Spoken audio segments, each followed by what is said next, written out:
सुमेधा, क्या हुआ? गए आप।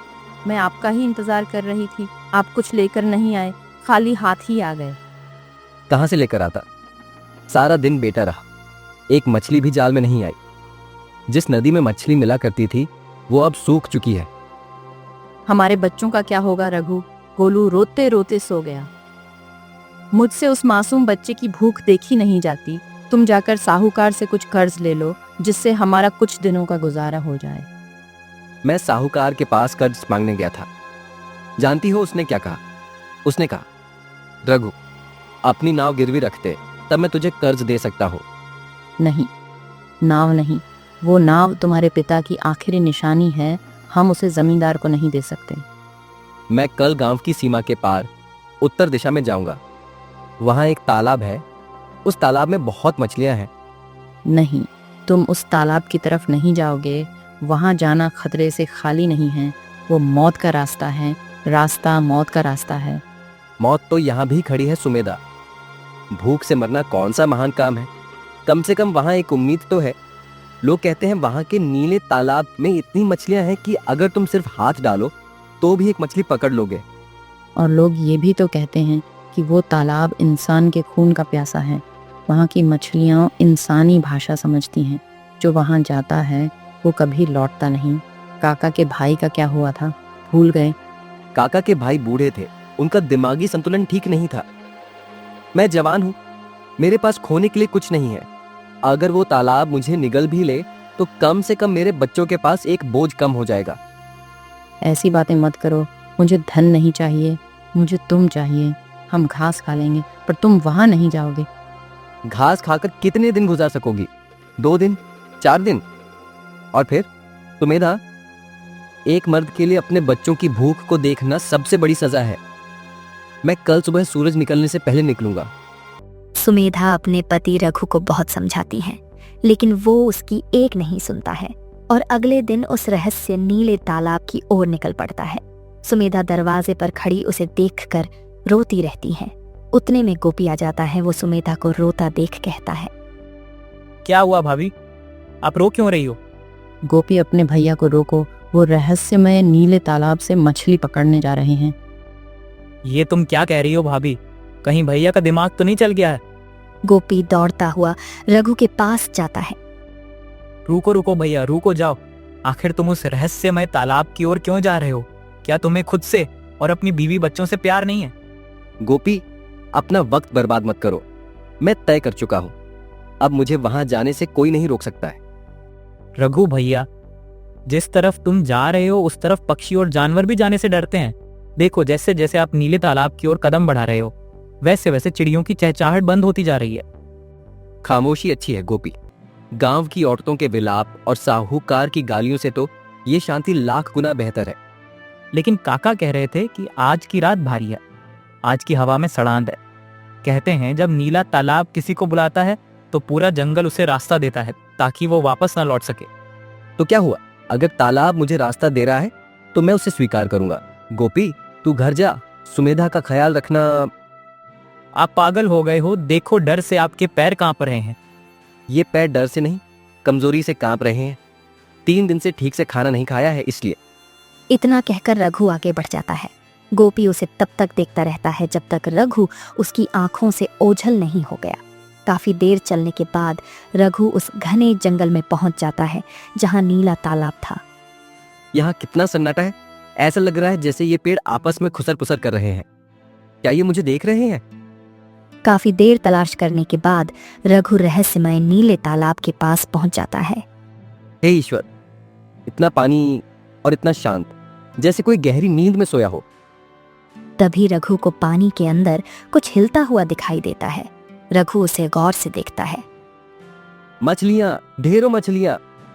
इस तालाब में कितनी सारी मछलियां हैं। इनकी खाल सोने की तरह क्यों चमक रही है?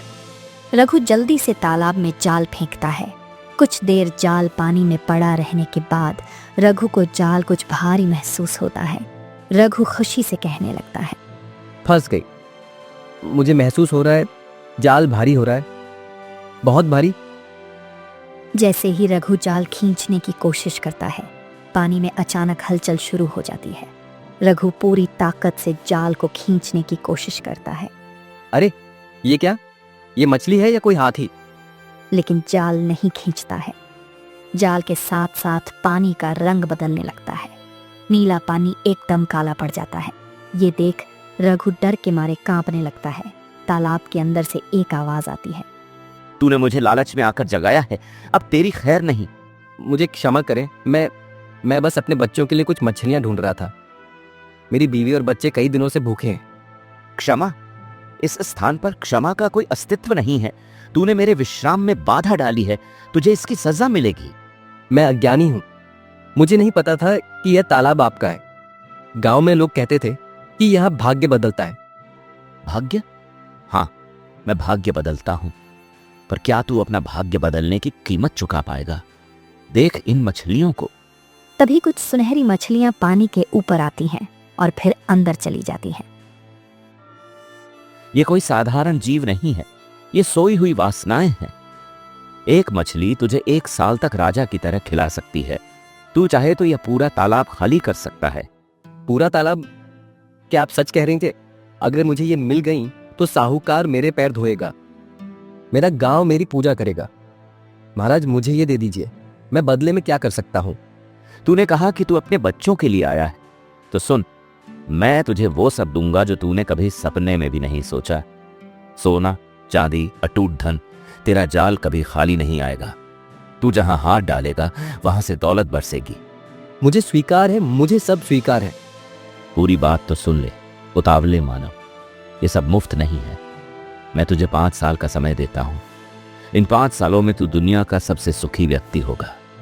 लेकिन ठीक 5 साल बाद, जब पूर्णमासी का चांद आकाश के बीचों बीच होगा, मैं तेरे द्वार आऊंगा। आप घर आएंगे?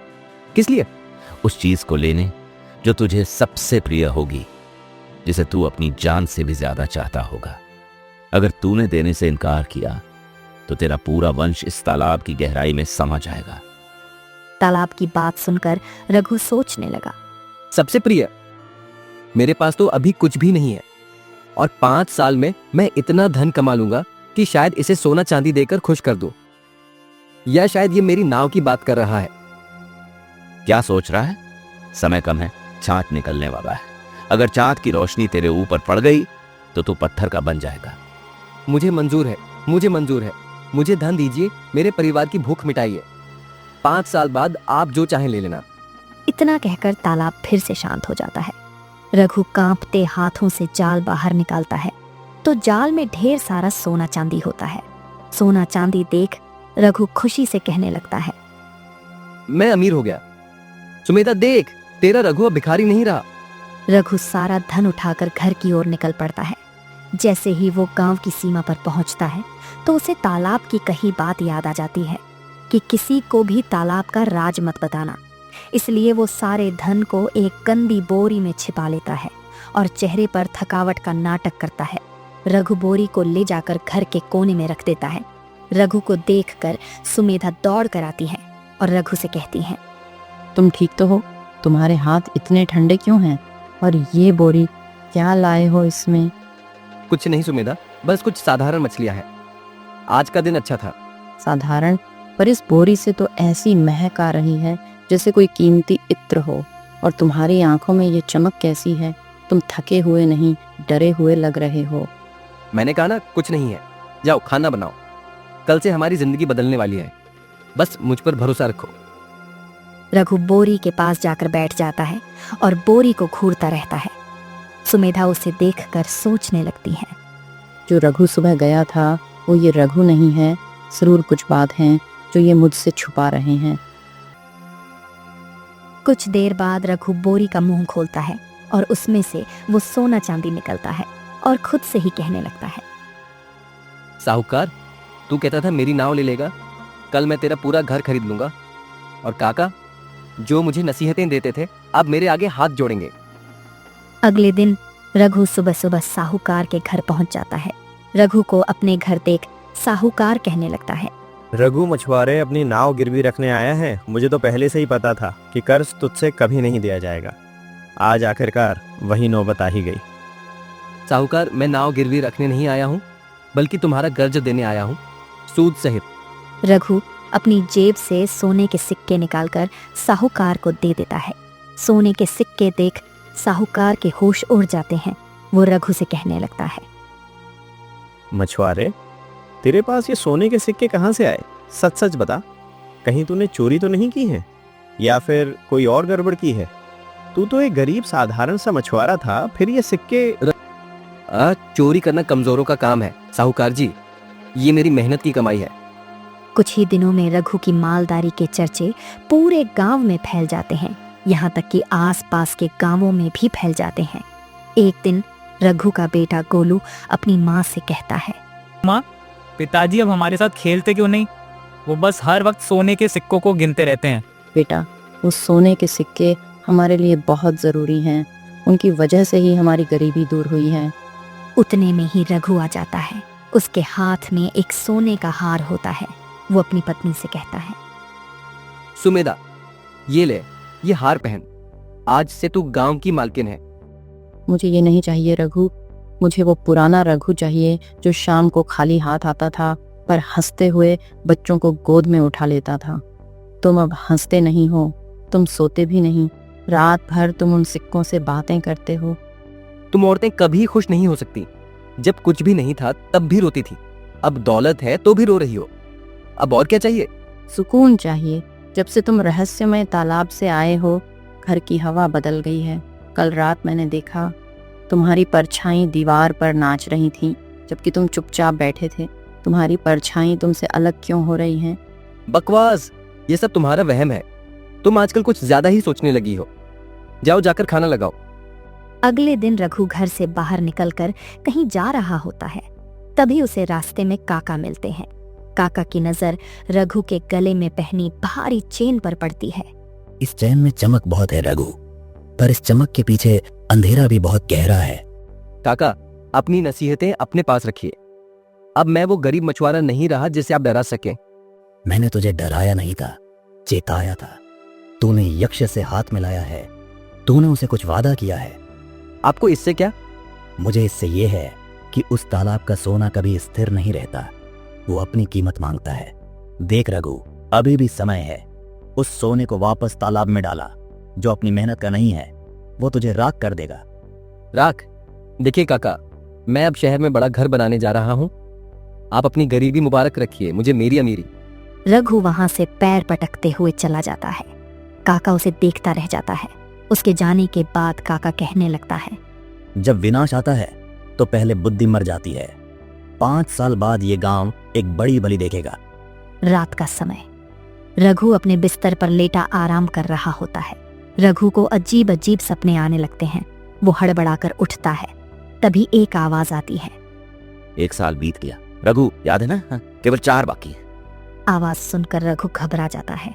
रघु चिल्लाने की कोशिश करता है पर उसकी आवाज नहीं निकलती। वो पसीने से तरबतर होकर बिस्तर पर गिर जाता है। इसी तरह 5 वर्ष बीत जाते हैं। अब वो दिन आ जाता है जिसका वादा रघु ने रहस्य तालाब से किया था। रघु घबराया हुआ घर में बैठा हुआ कह रहा है, सूरज डूबने वाला है, बस कुछ घंटे, फिर चांद आसमान के बीचों बीच होगा। नहीं, मैं उसे अंदर नहीं आने दूंगा। मैंने बाहर पहरेदार बिठाए हैं, वो मुझे छू भी नहीं पाएगा। तभी सुमेधा कमरे में आती है और रघु से कहती है, रघु, बाहर जो पहरेदार तुमने खड़े किए हैं वे डर के मारे भाग गए हैं। उन्हें भागने दो, मैं अकेला काफी हूं। मैंने यक्ष को धोखा देने का इंतजाम कर लिया है। देखो इस संदूक को। रघु एक भारी संदूक खोलता है जो हीरे जवाहरात से भरा है। वह आएगा तो मैं उसे यह सब दे दूंगा। यक्ष को भी तो धन चाहिए होगा ना। कोई भी सौदा धन से बड़ा नहीं होता। तुम अभी भी नहीं समझे? उसे तुम्हारा धन नहीं चाहिए, उसे हमारा बेटा चाहिए। आज हमारा बेटा आनंद 10 साल का हो गया है। क्या तुम्हें अब भी समझ नहीं आ रहा कि सबसे प्रिय क्या है? नहीं नहीं, वो मेरे बेटे को नहीं ले सकता। आनंद मेरा भविष्य है, मेरा खून है। मैंने ये सब उसी के लिए तो किया है। उधर गोपी काका से बात कर रहा होता है। काका, आज रघु के घर की ओर कोई नहीं जा रहा। लोग कह रहे हैं वहां से अजीब अजीब आवाजें आ रही हैं। आज हिसाब का दिन है गोपी। प्रकृति अपना संतुलन वापस मांग रही है। रघु ने उस तालाब से जो लिया वो उसका कभी था ही नहीं। उसने अपनी गरीबी को तो मार दिया, पर अपनी आत्मा को भी उसी जाल में फंसा लिया। क्या हम उसकी मदद नहीं कर सकते? जो स्वेच्छा से नरक का द्वार खटखटाता है, उसे स्वर्ग का रास्ता नहीं दिखाया जा सकता। आज की रात नीले तालाब का राजा अपना कर वसूलने आएगा। ये कहकर काका चला जाता है। उधर रघु के घर में आवाज गूंजती है। समय समाप्त हुआ। लाओ, मुझे अपनी वो चीज दे दो जो तुम्हें सबसे ज्यादा प्रिय है। महाराज देखिए, मैं आपके लिए क्या लाया हूँ। ये देखिए, हीरा, ये माणिक, ये सब ले जाइए। बस मेरे परिवार को छोड़ दीजिए। मैंने कहा था, ये पत्थर मेरे लिए कचरा है। क्या तुझे लगा कि तू काल के साथ व्यापार कर रहा है? तूने वादा किया था जो सबसे प्रिय होगा वो तू मुझे दे देगा। मुझे मेरी दौलत सबसे प्रिय है। ले जाइए इसे। झूठ। तू अपनी जान बचाने के लिए झूठ बोल रहा है। तुझे सबसे प्रिय वह बालक है जो पीछे वाले कमरे में सोया है। उसकी मासूमियत ने मुझे यहां तक खींचा है। अब मैं उस बालक को अपने साथ ले जाऊंगा। रुकिए रुकिए यक्षदेव। क्या अब भी तू कुछ देना चाहता है? हाँ, आपने कहा था कि जो मुझे सबसे प्रिय है वह आप ले लेंगे। मुझे समझ आ गया। मुझे मेरा बेटा प्रिय है, पर उससे भी ज्यादा मुझे मेरा अहंकार और मेरा लालच प्रिय था, जिसने मुझे अंधा कर दिया। तो मैं अपनी यह सारी अमीरी, यह महल, यह सोना और वह जादुई जाल सब अभी इसी वक्त त्यागता हूँ। मैं वापस उसी दलदल में जाना चाहता हूँ जहां से मैं आया था। मैं अपनी आंखें देने को तैयार हूँ, अपनी याददाश्त देने को तैयार हूँ। बस मेरे बेटे का भविष्य मुझे लौटा दीजिए। अगर तू फिर से गरीब हो गया तो तेरे बच्चे फिर भूख से रोएंगे। भूख से लड़ना आसान है महाराज, पर अपने ही बेटे को खोकर इस सोने के महल में जीना मौत से भी बदतर है। मुझे मेरी गरीबी वापस दे दीजिए, वही मेरा सच्चा भाग्य है। ठीक, अगर तेरी यही मर्जी है तो मैं तुझे पहले जैसा कर दूंगा। सुबह का समय रघु अपनी पुराने घर के बाहर पड़ा है। सूरज की किरणें उसके चेहरे पर पड़ रही हैं। उसके कपड़े फटे हुए हैं और हाथ में वही पुराना टूटा हुआ जाल है। तभी सुमेधा रघु से कहती है, रघु, उठो रघु, बहुत देर तक सोए तुम। देखो, नदी में पानी फिर से आ गया है। रघु एकदम हड़बड़ाकर उठता है। सुमेधा, आनंद कहाँ है? रघु अपने बेटे को सीने से लगा लेता है। ये असली सोना है, ये मेरा असली सोना है। रघु उस तालाब की ओर देखता है। उसे एहसास होता है कि उस तालाब ने उसे अमीर बनाकर गरीब किया था और सब कुछ छीनकर वास्तव में अमीर बना दिया। रघु अपनी पत्नी से कहता है, चलो सुमेधा, आज की मेहनत की रोटी सबसे मीठी